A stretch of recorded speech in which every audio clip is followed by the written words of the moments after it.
যারা ফেসবুকে কাজ করতে আসছেন নতুন, প্রত্যেকেই একটা স্বপ্ন নিয়ে আসছেন আপনি ফেসবুকে কাজ করবেন, প্রোফাইলটা গ্রো করবে বা পেজটা গ্রো করবে, মনিটাইজেশন পাবেন, কিছু টাকা ইনকাম করবেন।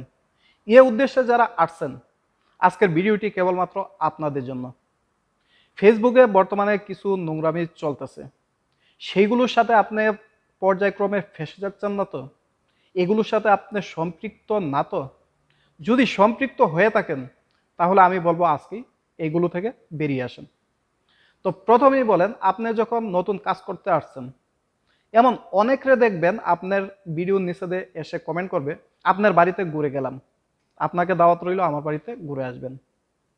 এর অর্থ হলো সে আপনার পেজটিকে ফলো করে গেছে এবং আপনাকেও সে ইনভাইট করছে তার পেজটি গিয়ে ফলো করার জন্য। যখন আপনি ফেসবুকে ফলো করবেন তখন কিন্তু সে আপনাকে আনফলো করে দিতে পারে। এটা হলো 1 নাম্বার। 2 নাম্বার হলো, ধরুন আপনাকে আনফলো করলো না এবং আপনিও কি করতেছেন, পর্যায়ক্রমে এই যে কমেন্টটা আপনাকে করলো, এইটা দেখে আপনি যেটা করতেছেন, আপনিও অনেক বড় বড় পেজে গিয়ে যেখানে দেখতেছেন যে প্রচুর পরিমাণে কমেন্ট লাইক আছে, সেখানে গিয়ে কিন্তু সেম কাজটা আপনিও করতেছেন। তখন কি হলো যে সেইখান থেকেও কিন্তু আপনি হয়তো কিছু সংখ্যক ফলোয়ার পাচ্ছেন বা আপনারাও তাদেরকে ফলো করছেন। এখন প্রশ্ন হলো যে আপনি কাদেরকে ফলো করতেছেন, এটা কি আপনারা জানেন? এখন আপনি যাদেরকে ফলো করতেছেন তারাও কিন্তু আপনার মতো ক্রিয়েটর, নতুন কাজ করতে আসছে তারাও। ধরুন আপনি সর্বোচ্চ 50 জন 100 জনের ফলো দিলেন, তারাও 50 জন 100 জন আপনাকে ফলো দিল। এখন দেখুন, আপনার ভিডিওটা কিন্তু তারা সবসময় দেখবে না, সর্বোচ্চ 4 দিন 5 দিন দেখবে, 4 দিন 5 দিন আপনাকে কমেন্ট করলো, লাইক করলো, এর বেশি কিন্তু করবে না। সেম কাজটাও আপনি করবেন, আপনিও কয়েকজনের ভিডিও দেখলেন কয়েকদিন, তারপরে কিন্তু আর দেখবেন না। তখন সবচেয়ে বেশি সমস্যাটা হয় কি জানেন, আমাদের মাইন্ডসেটটাকে তারা ডাইভার্ট করতেছে। একজন পুরাতন বা বড় ফেসবুকের পেজ যাদের আছে, তারা কিন্তু কখনোই এই কমেন্টের আপনাকে রিপ্লাই দিয়ে তারা এসে আপনার পেজটাকে ফলো করে দিয়ে যাবে না। এই কাজটা মূলত করেন নতুনরা, এবং এটা একটা ষড়যন্ত্র বা চক্রান্ত বা আবর্জনা বলতে পারেন। এইটাতে আমরা কিভাবে ডাইভার্ট হয়ে ওইদিকে যাচ্ছি, যে যেখানে আমাদের কাজে ফোকাস দেওয়ার কথা ছিল, ভালো ভালো কন্টেন্ট তৈরি করার কথা ছিল, আমরা কি করছি সেইটা না করে আমরা এইগুলোর পিছনে ছুটতেছি। যে আমার বাড়িতে আপনি আসেন, আপনার বাড়িতে আমি যাব, যদি কমেন্ট দেন কমেন্ট পাবেন, পাশে থাকলে পাশে পাবেন, এই ধরনের জিনিসগুলোতে আমরা জড়িয়ে পড়তেছি। আর সবচেয়ে বেশি যে বিষাক্ত বা তিক্ত জিনিসটা সেইটা হলো, আমরা সঠিকভাবে ফেসবুকটাকে ব্যবহার না করার ফলে ফেসবুকটাকে একদম আবর্জনা বানিয়ে ফেলতেছি। যেমন সকালে আমি একটা পোস্ট করলাম, গুড মর্নিং, সেম পোস্টটা আবার কালকেও করতেছি, পরশু দিনও করতেছি, তারপরের দিনও করতেছি, তারও পরের দিন করতেছি। এই যে একটা জিনিস, গুড মর্নিং, আবার গুড আফটারনুন, গুড ইভিনিং, এই যে প্রতিদিন 3টা পোস্ট, এই 3টা পোস্ট কিন্তু আমরা প্রতিনিয়ত করতেছি। সকালে করতেছি, বিকালে করতেছি, রাত্রে করতেছি, সেম কাজটা পরের দিন করতেছি। একই কাজ কিন্তু একাই আমি কন্টিনিউ বা আপনি কন্টিনিউ, নতুন যারা আসছেন তারা করতেছেন। আপনি নিজের প্রোফাইলটা বা নিজের পেজটা একটু নিজে চেক দেন তো, দেখেন তো আপনার কাছে ভালো লাগেনি পেজটা? যখন দেখবেন যে আপনি পেজটা যখন স্ক্রল ডাউন করতেছেন, নিচের দিকে যাচ্ছেন আর দেখতেছেন যে একই পোস্ট প্রত্যেক দিন, যে গুড মর্নিং, গুড আফটারনুন, শুভ সকাল, শুভ বিকাল, এইগুলোই কিন্তু দেখতেছেন, তখন কিন্তু আপনার নিজের কাছেই খারাপ লাগবে।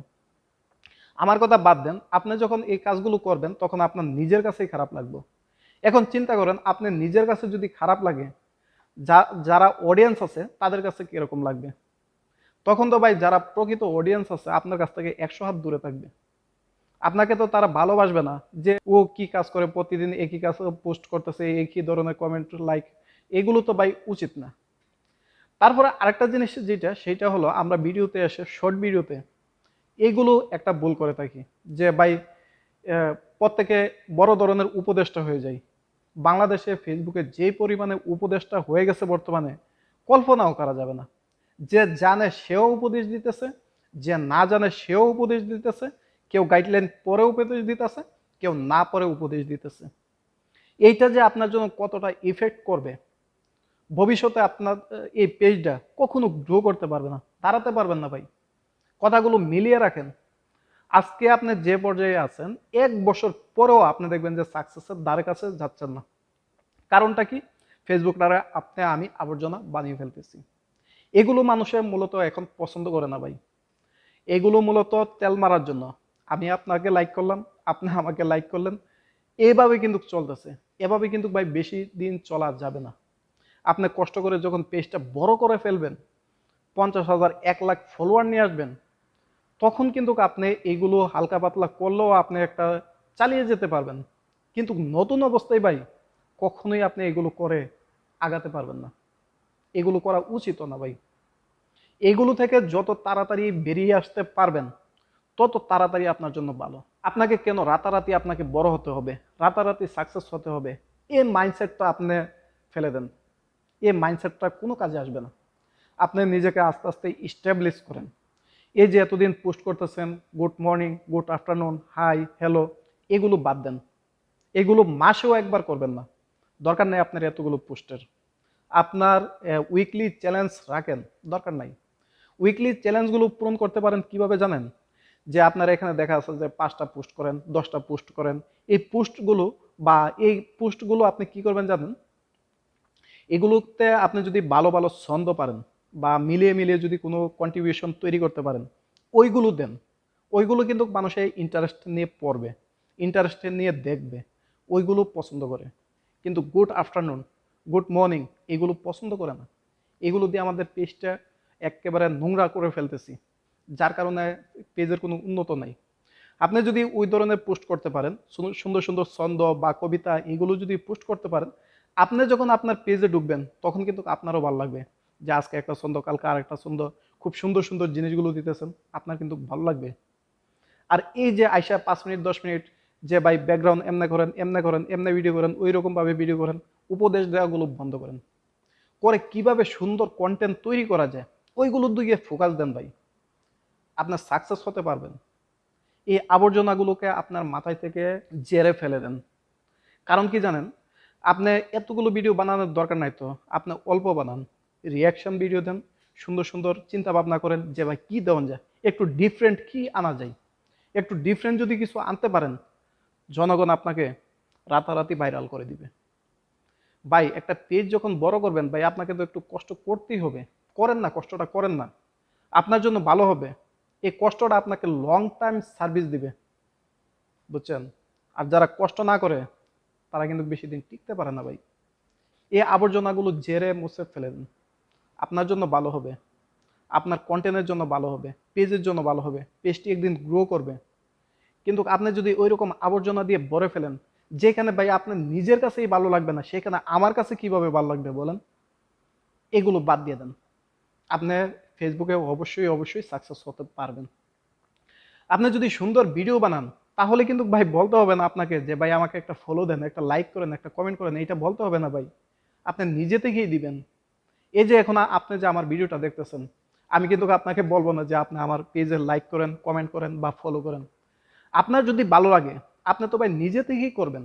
আমার কথাগুলো যদি আপনার ভালো লাগে, আপনার কানে যদি পৌঁছায়, আপনার কাছে যদি মনে হয় যে যুক্তিসঙ্গত, সবার কাছে যুক্তিসঙ্গত হবে না, কারো কারো কাছে খারাপ লাগবে, এটা সত্য কথা।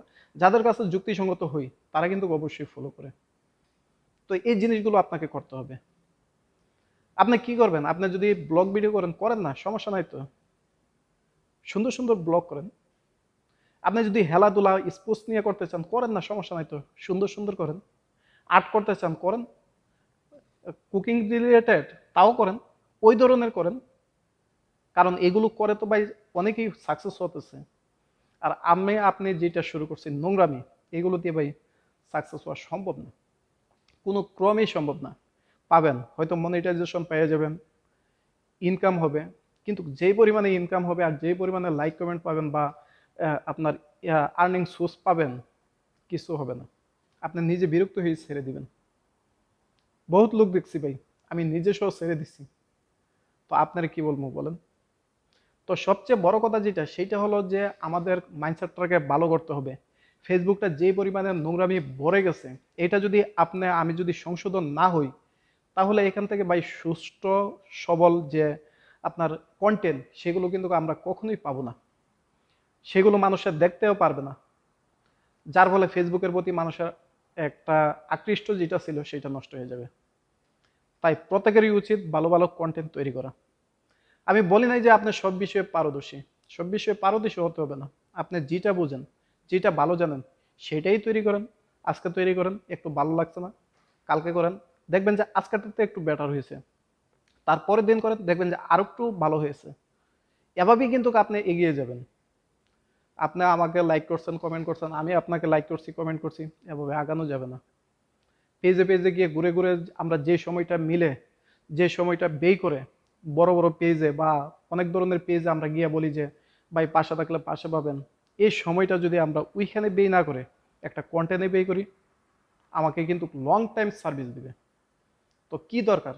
আমাদের দরকার হলো এইটাই, সুন্দর সুন্দর কন্টেন্ট বানাতে হবে। এইগুলো করা যাবে না, আবর্জনাগুলো। আশা করি সবাই বুঝতে পারছেন। যদি কারোর ভালো লেগে থাকে তাহলে অবশ্যই আমার কথাগুলো একটু মেনে চলার চেষ্টা করবেন। সবাইকে ধন্যবাদ।